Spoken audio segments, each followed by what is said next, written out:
The automatic door slid open. A middle-aged man walked in, wearing a faded jacket, a cap pulled low over his eyes, hands in his pockets. No one knew he was Daniel Grayson, the CEO of the entire chain of stores. He stopped, his gaze slowly sweeping across the sales floor. The shelves were disorganized. Customers moved quietly. There were no greetings, no laughter. The atmosphere was stiflingly strange. On the other side of the checkout counter, a female employee was scanning items. She looked to be in her 30s, her hair loosely tied, eyes swollen and red. She tried to smile at customers, but her hands trembled and her voice was unsteady. Daniel hid behind a shelf, pretending to look at canned goods. He hadn't seen it wrong. She had just wiped away tears with her sleeve, right in the middle of her shift. And when he saw the manager storm out, speaking sharply, Daniel knew for sure something was very wrong here. Daniel Grayson stood silently in the aisle like an anonymous customer. But he was the very man who had designed the red and white logo hanging on the wall. The name Grayson's Market had once been the pride of his life. He used to believe that if you treated employees fairly, they would treat customers well. That philosophy had helped him expand to 18 branches and retain hundreds of staff members. But in recent months, something had changed. Customer complaints had risen unusually. Shelves were empty,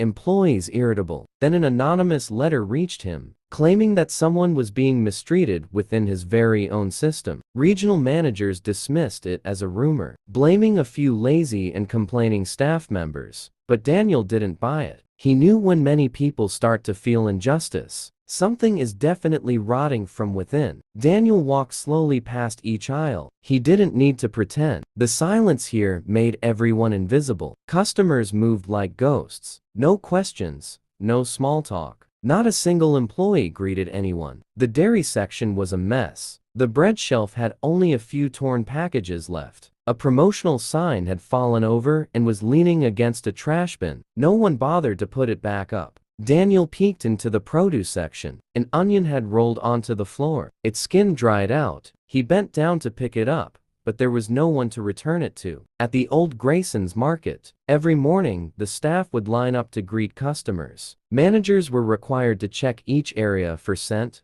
lighting, and order. But here, there was only the stale smell of old coffee, dingy floors, and tired eyes. Daniel clenched his fists in his coat pockets. What he saw wasn't just laziness. It was a team that had given up. Kendra. The sound tore through the air like a slap to the face. Daniel spun around. A tall, broad-shouldered man, wearing a black vest embroidered with the word supervisor, was striding out from the stockroom. His face was flushed red, and he slammed a clipboard hard onto the checkout counter. Crying on shift again, he growled. How many times do I have to tell you? If you can't keep it together, then quit. Kendra froze. She swallowed hard and quickly wiped her tears with the back of her hand. I'm sorry. I'll be fine. Fine. Troy lowered his voice, glaring at her menacingly. You've already taken 2 days off this month. Don't be surprised if your shift next week disappears entirely. Kendra gave a faint nod, her red-rimmed eyes cast down. No one defended her. No one dared step in. Daniel stood behind the shelf, his chest tightening. He knew this wasn't firm management. This was open intimidation, and he had never allowed that to happen in his company. After Troy retreated into the office, the air remained heavy, like a storm had just swept through the front lobby. Kendra tried to stand tall, took a breath, and resumed serving customers. She said, "Thank you," like a machine, but her voice trembled and her hands still shook as she handed over receipts. Daniel didn't take his eyes off her. He pretended to rearrange a few canned goods, but his gaze stayed fixed on checkout lane 4.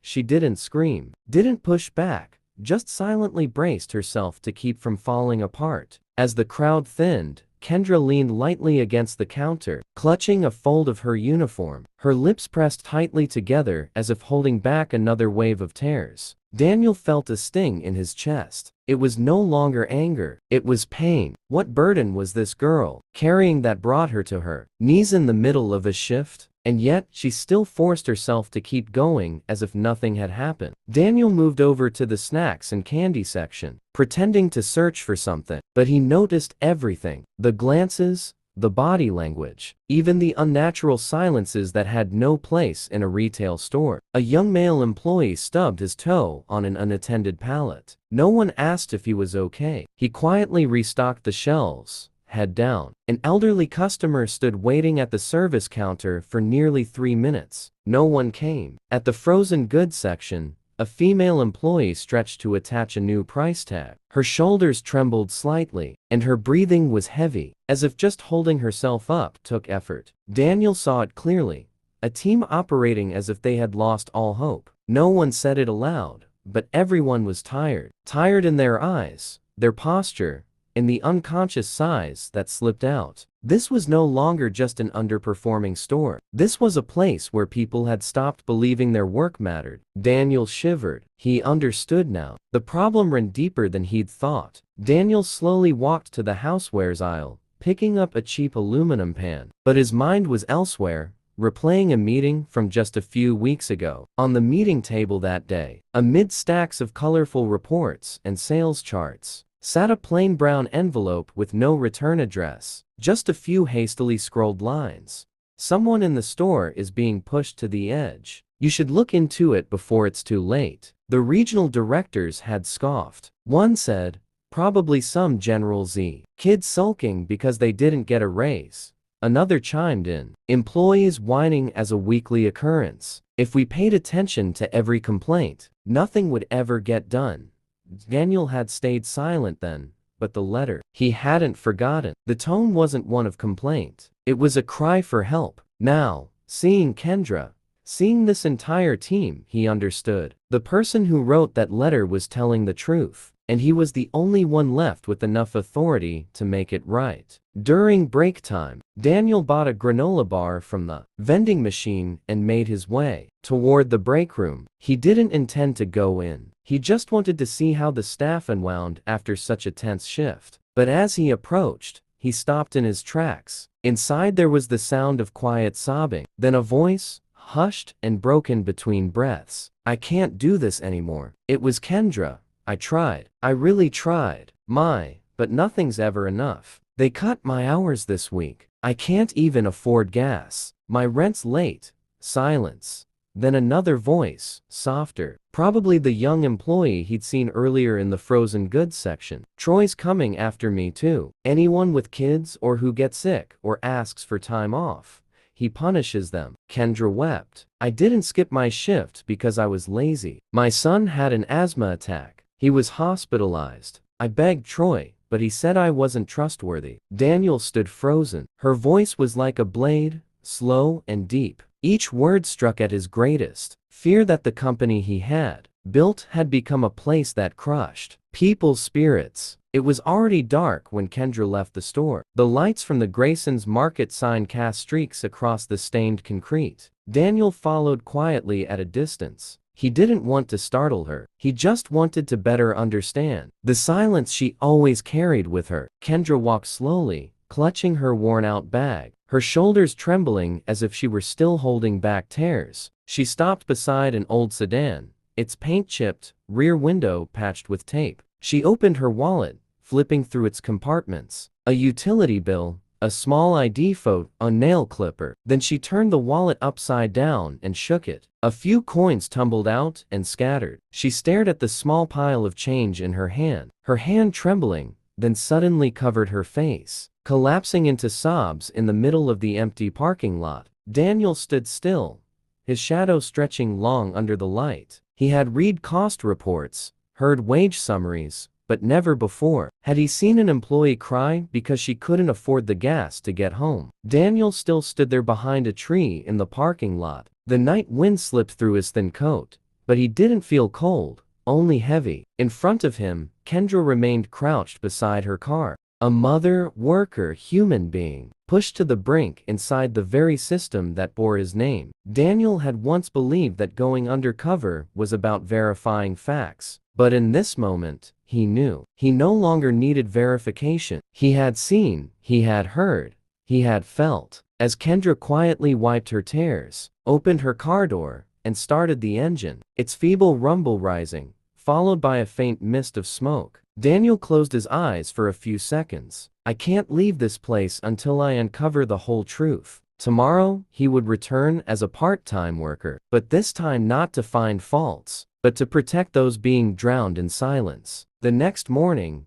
Daniel arrived very early. Fresh uniform on, a temporary name tag stuck to his chest. Dan, probationary staff. No one paid attention. No one greeted him. He was assigned to restock shelves in the dry food section next to a skinny young man with glasses and slightly messy brown hair. "Welcome, newbie," the young man said, without looking up. "I'm Marcus. Don't ask why. People don't talk much. It's just less trouble that way." Daniel gave a faint smile. This kid was sharp. While rearranging boxes of cereal, Daniel quietly asked, "How long have you worked here?" "2 years, but I've never felt the air this heavy like in the past few weeks." Marcus glanced around, then lowered his voice. "Troy's been tightening shifts, swapping schedules harshly. Anyone with young kids, personal stuff, gets put on the non-priority list, but the ones who stay quiet get bonus hours." Daniel frowned. The shift policy was being turned into a weapon. This young man didn't say much, but each word pierced through the glossy paint of the system like a needle. "And Kendra?"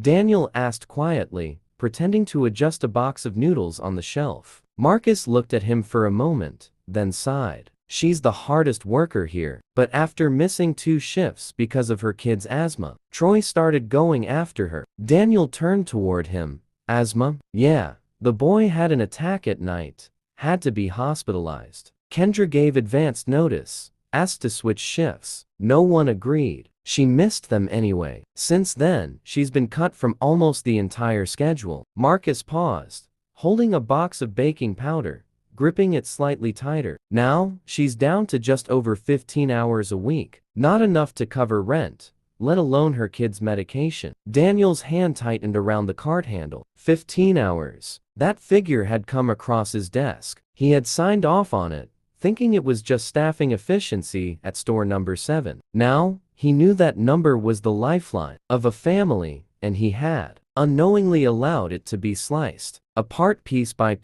the hands of a ruthless manager. At the end of the evening shift, Daniel found a way to approach the side office, the one that housed the store's internal computer system. As the night crew began their handover, he took advantage of a brief moment during the shift change to log into the system using a technical support account, an access level he had never used, but had always kept for emergencies. The screen loaded the store's shift schedule for the past 3 months. He typed in Kendra Owens. The chart appeared week by week, day by day. First month, 32 hours, week. The next 24 hours. Most recent, 15 hours. This week, 9 hours. He clicked over to internal notes. A line popped up. Unreliable.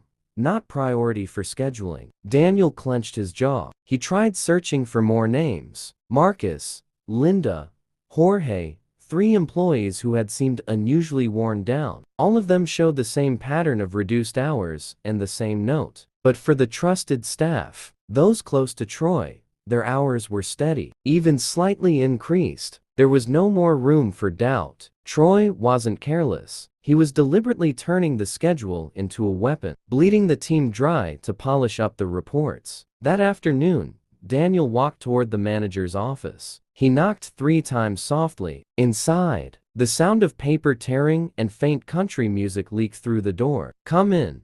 Troy looked up, tired eyes, but still carrying that air of superiority. He didn't recognize Daniel, just saw another new hire. "What's the issue?" Daniel stepped in, voice calm and steady. "I heard a few people mention Kendra, that her shifts were cut. Is that true?" Troy scoffed, leaning back in his chair. "She's a walking problem, always missing shifts, blaming it on her kid. I don't have time to babysit every soba story on the payroll." Daniel held back his anger. But if her son was hospitalized and she requested time off in advance, then this is a job, not a charity. Troy interrupted. "I need people I can count on, not someone who runs home every time their kid sneezes." His voice was hard, cold, devoid of empathy. "And listen," Troy lowered his tone. "This method, it gets me praise. Cut hours, trim pay or expenses. Corporate loves that. Daniel stood still. Before him was a man running operations through calculated cruelty, not for efficiency,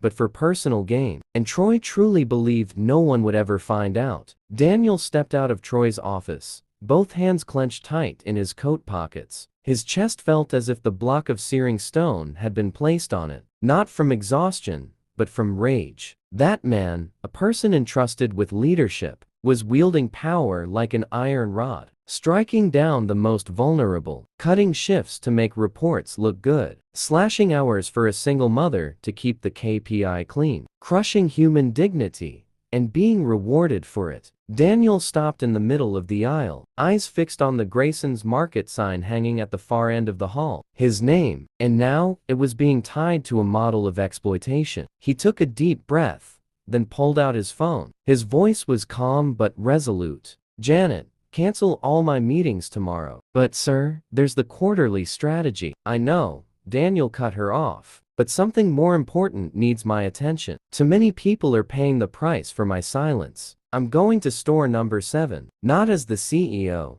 but as the man who needs to make things right."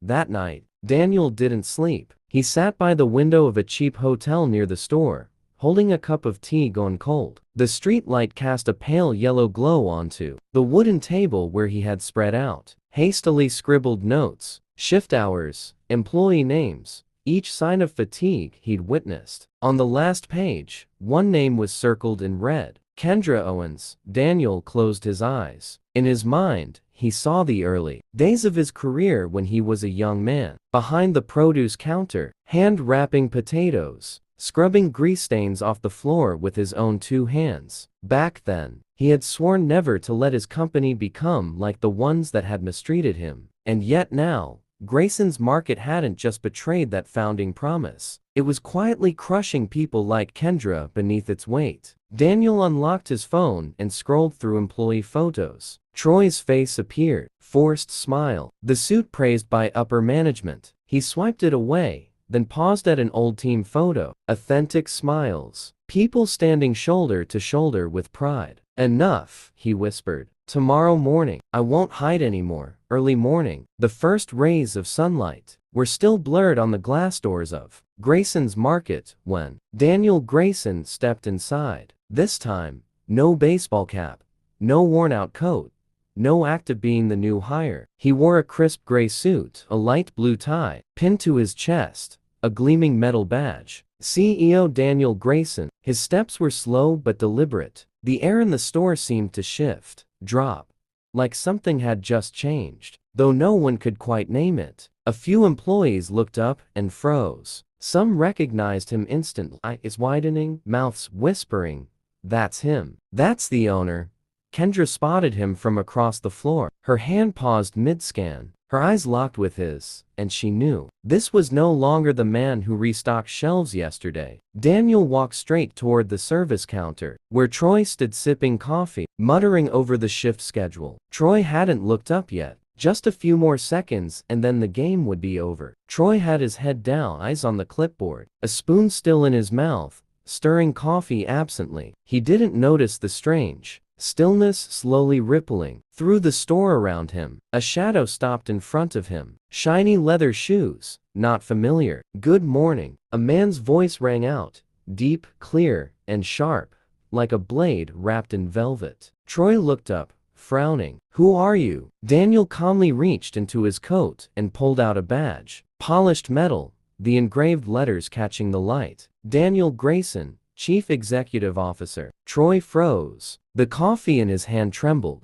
His lips moved. "Wait, you?" "Yes," Daniel said firmly. "I'm the one who heard everything, saw everything. And now, I'd like a word with the manager of this store." Troy's face shifted from confusion to fear in a blink. He looked around. Employees had stopped what they were doing, silently watching. No one smiled. No one came to his rescue. Daniel stepped forward. His voice dropped, but it hit like steel. "We need to talk about how you've been treating my people." Troy stepped back half a pace, but no excuse came fast enough to shield him. His face had gone pale. "Sir, there must be a misunderstanding. I was only trying to keep the store running, cutting the hours of a mother with a sick child, Daniel said coldly. Is that your idea of keeping it running? The air in the store dropped a notch. Around them, employees stopped everything. Marcus looked up from the shelves. Kendra held her breath behind the counter. You know which employees are barely getting by, Daniel went on. And instead of helping them, you punish them. Troy tried a nervous smile. I was just optimizing costs. The monthly budget comes down from enough. Daniel cut in. He took a deep breath. I didn't come here to argue. He raised his hand,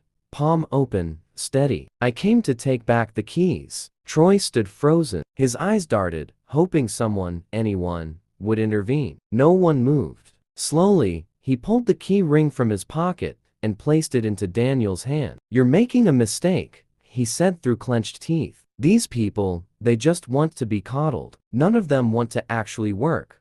Daniel looked him straight in the eye. They have been working, just under a weight you've never had to carry.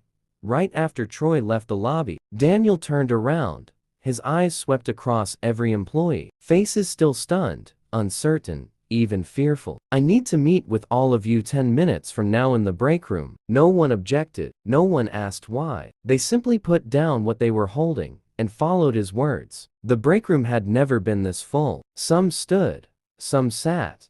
Others leaned against walls, hands still dusted from stocking shelves. The air was thick, half hope, half hesitation. Daniel stood in front of them. No podium, no microphone. He began slowly. I'm the founder of Grayson's Market, and I failed in the one thing that matters most, making sure you were treated with respect. The room went utterly still. A few eyes shimmered. Kendra stood in the corner, arms wrapped around her elbows. Daniel continued, his voice firm. I've seen what's been happening here. I've heard it, and I believe you. Starting today, how we run this place is going to change. And that change begins with me asking one of you for help. He turned toward Kendra. If you're willing, I'd like you to step up as assistant manager of this store. The break room felt frozen in time. Kendra stood motionless, eyes flicking around the room as if Daniel had mistaken her for someone else. She swallowed hard, fingers clutching the edge of her uniform. Her voice trembled,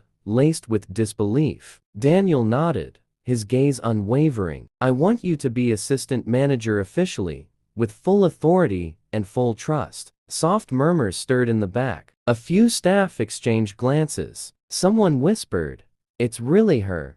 Kendra shook her head slightly, her voice barely above a breath.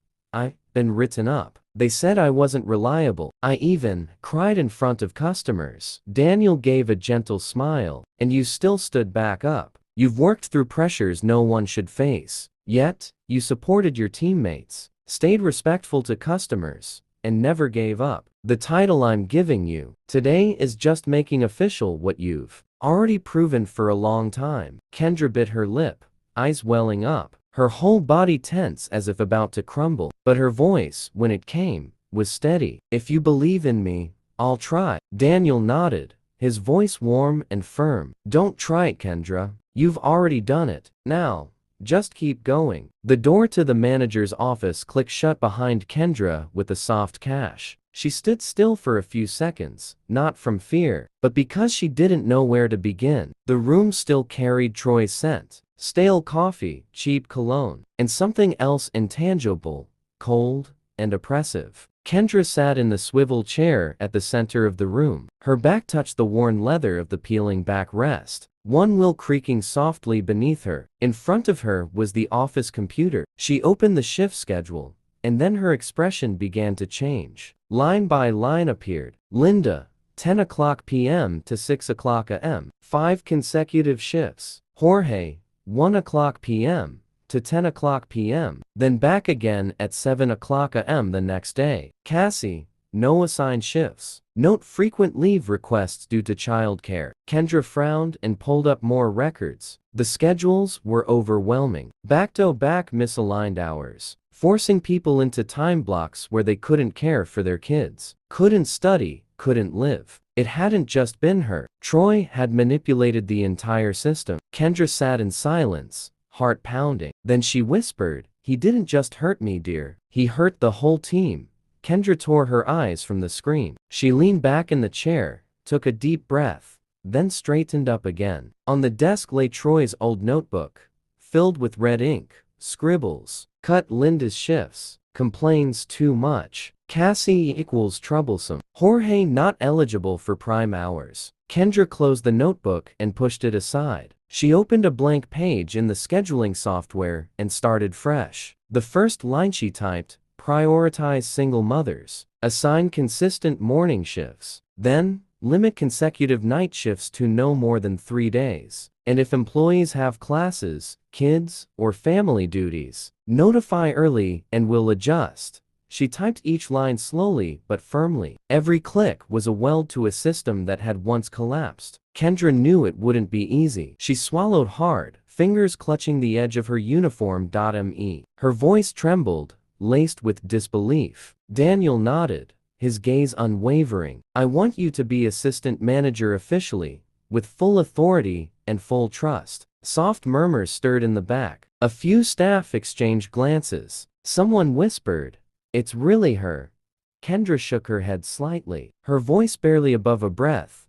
I've been written up. They said I wasn't reliable. I even cried in front of customers. Daniel gave a gentle smile. And you still stood back up. You've worked through pressures no one should face. Yet, you supported your teammates, stayed respectful to customers, and never gave up. The title I'm giving you today is just making official what you've already proven for a long time. Kendra bit her lip, eyes welling up, her whole body tense as if about to crumble. But her voice, when it came, was steady. If you believe in me, I'll try. Daniel nodded, his voice warm and firm. Don't try it, Kendra. You've already done it. Now, just keep going. The door to the manager's office clicked shut behind Kendra with a soft cash. She stood still for a few seconds, not from fear, but because she didn't know where to begin. The room still carried Troy's scent, stale coffee, cheap cologne, and something else intangible,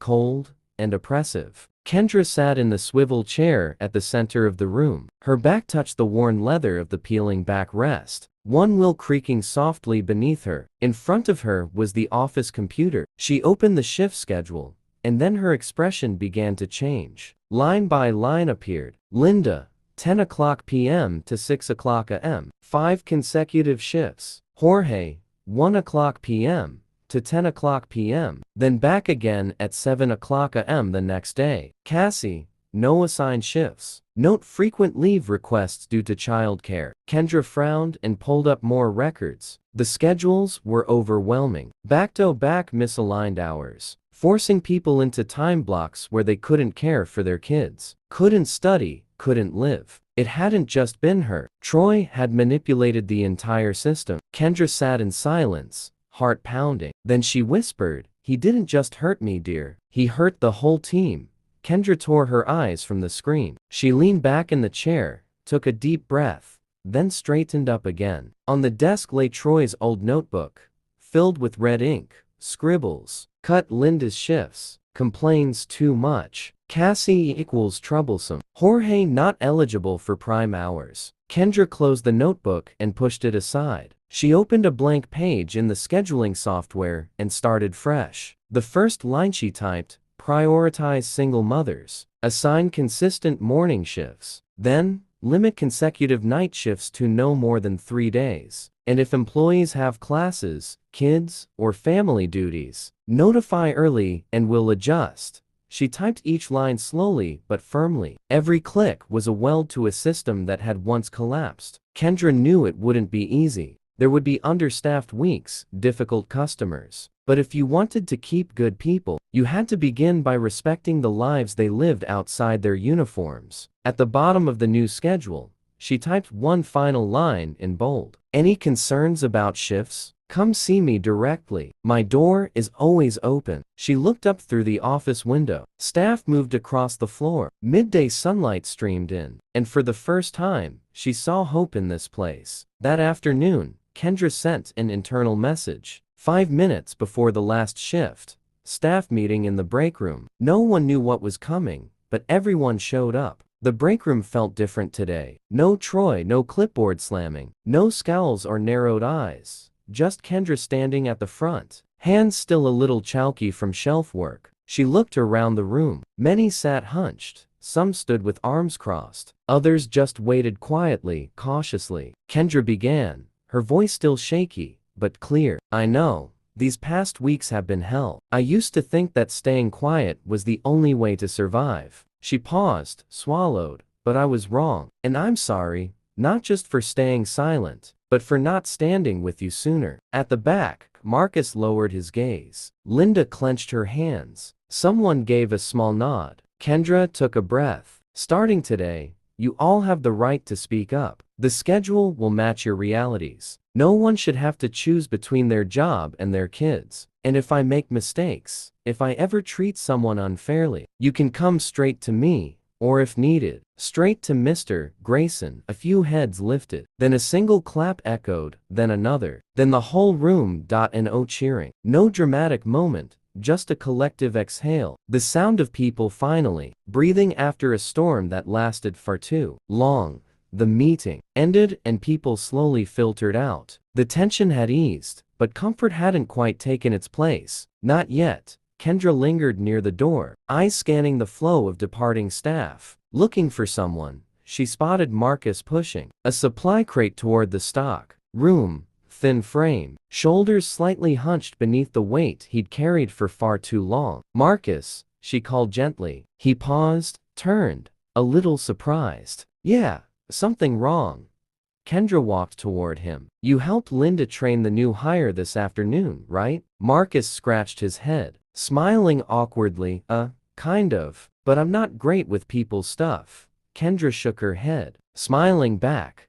Troy said, you weren't fit to face customers. But he also said I wasn't worth trust. Marcus froze. For the first time, he really looked at her. I've seen how you talk to your coworkers. Calm, patient, genuine. That's exactly the kind of person I need out front. He blinked. You mean, I want you on the floor talking to customers. If you're willing, I'll train you myself. Starting tomorrow. It took a while before Marcus nodded slowly, but it was the nod of someone who had once believed they'd never be picked. Only a few days had passed, but the atmosphere at Grayson's Market had already begun to shift. Not bustling, a miracle, but warmer. An elderly woman stood puzzled by the frozen foods aisle, her cart idle. Marcus approached gently and asked, "Can I help you find something, ma'am?" The woman smiled, eyes surprised. It's been a long time since a staff member asked me that. Across the store, Linda restocked the fruit display. For the first time in weeks, she hummed softly along with the store's background music. Kendra moved from aisle to aisle, not with her head down, not avoiding eye contact. She no longer came to work just to survive. She was rebuilding a culture. One young employee helped a customer push her cart to the parking lot. Another, unprompted, picked up a fallen promo board and set it back in place. Daniel, watching quietly from the far end of the store, took it all in. He didn't need to write anything down. Real change was always clearest in people's eyes and in the way their feet touched the ground. 1 week later, Daniel returned to store number 7. No announcement, no entourage, just a man in a pale blue shirt, coat slung over his shoulder, stepping in at midday. He walked down the main aisle, the one that once held toppled shelves, tired stares, and silent resignation. Now, the floor gleamed. The shelves were full, and more than anything, the air felt different. Marcus was helping an elderly woman load bags into her cart. At register 3, Linda was smiling, truly smiling, as she chatted with a returning customer for the first time in weeks. At register 4, Kendra knelt down, handing a bear-shaped sticker to a fussy little girl. The child's mother offered a grateful smile. Daniel stood quietly at the back of the store. No one noticed him, or if they did, no one made a fuss. And that was exactly what he wanted, because the best kind of leadership is the kind that can step away and leave the place better than before. He smiled. For the first time in months, it wasn't a forced one. Daniel walked toward checkout lane 4, where Kendra had just finished helping a young mother with arms full of grocery bags. She turned and blinked in surprise when she saw him. "I didn't think you'd stop by today." Daniel nodded, eyes soft. "I didn't think I'd get to see this place like this so soon." Kendra lowered her gaze, a bit shy. I'm just trying to do the right thing. I'm not always sure. Some days I panic. Some days I almost gave up. Daniel looked at her for a long moment. I know, but what matters is you didn't. He stepped a little closer, voice lower. I didn't give you this opportunity. You claimed it every time you stood back up when life pushed you down. Kendra froze for a second. Her eyes were slightly red, her voice softer. I used to think I was just a replaceable part. No, Daniel shook his head gently. You're the reason I believe this company is worth continuing. In that moment, amid the passing customers, there was no background music. No slogans. Just two people shaped by different pressures. Now, standing side by side in understanding. Kendra closed the office door behind her, the evening sunlight filtering softly through the old plastic blinds. It was still Troy's old office, but now, the air no longer smelled of pressure. She sat at the desk, but didn't turn on the computer right away. Instead, she took a blank sheet of paper and taped it to the wall just above the monitor. The first line she wrote in bold strokes. Schedules exist to support, not to punish.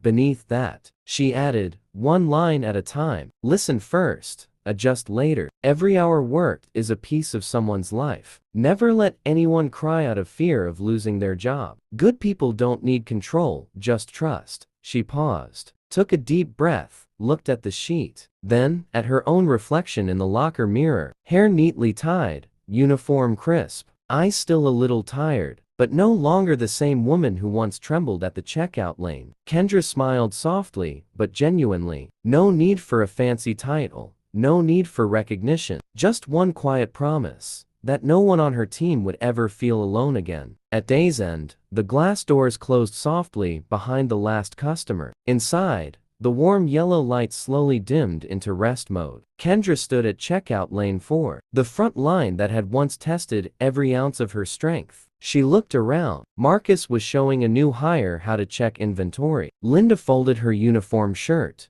waving goodbye to her teammates. Daniel was no longer there, but she knew he was watching from somewhere, like a father who had just passed the keys to the next generation. Kendra exhaled gently. She turned, flipped off the counter light, and stepped through the front doors. On the way home, she stopped by the gas station. This time, her wallet wasn't empty, and her hands didn't shake. She filled the tank, got back in the car, and looked at her son sleeping peacefully in the back seat. A quiet smile spread across her face, not because she had earned a title, but because she had refused to give up. A calm, steady voiceover echoed, low and warm. Sometimes changing a whole system starts by listening to just one person, and sometimes the strongest one is the one who broke down mid-shift, but still showed up the next morning. The screen faded to black. Then a final line appeared. If you saw yourself in this story, leave a single dot in the comments. We're listening.